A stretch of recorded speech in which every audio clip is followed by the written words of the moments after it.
Earlier today, Ukrainian President Volodymyr Zelensky arrived in Vilnius to meet with Lithuanian and Polish counterparts and join commemorations of the 163rd anniversary of the January uprising. Zelensky and the First Lady of Ukraine, Olena Zelenska, were greeted at the presidential palace by Lithuanian President Gitanas Nausėda and the First Lady of Lithuania, Diana Nausėdienė. They were later on joined by Polish President Karol Nawrocki for a church service in the Vilnius Cathedral to mark the 1863 January uprising, which erupted in what is now Poland, Lithuania, Belarus, and Ukraine against the Tsarist rule and sought to restore independence in the occupied lands. Polish President Karol Nawrocki spoke at a press conference in Vilnius, addressing Volodymyr Zelensky and Ukraine's path towards European Union accession. I have no doubt that in a strategic sense, Ukraine's path is towards Western civilization, or is part of it, and certainly not Eastern civilization. Ukraine, the whole of Europe, and the entire world are experiencing this painful truth during the war with Russia, so the direction for Ukraine is obvious. But please don't ask me about specific dates. For me, knowing the accession process, 2027 is certainly difficult to achieve in terms of formalities and the internal issues, which President Zelensky knows more about than I do.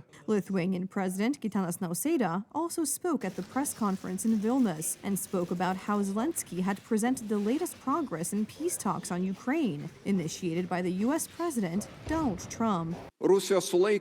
In today's meeting, we have focused most of our attention on deterring Russia. President Zelensky presented the latest progress of the Ukrainian peace talks, initiated by the President of the United States, Donald Trump. It was not the first time that we were shown that Russia is avoiding commitment to a just and sustainable peace in Ukraine and is not accepting a ceasefire as a necessary prelude to peace. Any future agreement should ensure Ukraine's independence, sovereignty, and territorial integrity. Multinational European military forces deployed in Ukraine with U.S. support would be a key deterrent to Russia attacking again. Lithuania calls for the integration of Ukraine into European security structures and to learn from Ukrainian military experience. A U.S. document on security guarantees for Ukraine is completely ready, and Kiev is waiting for a time and place for it to be signed, said Ukrainian President Volodymyr Zelensky, indicating that weakened talks with Russia and Abu Dhabi had made some progress.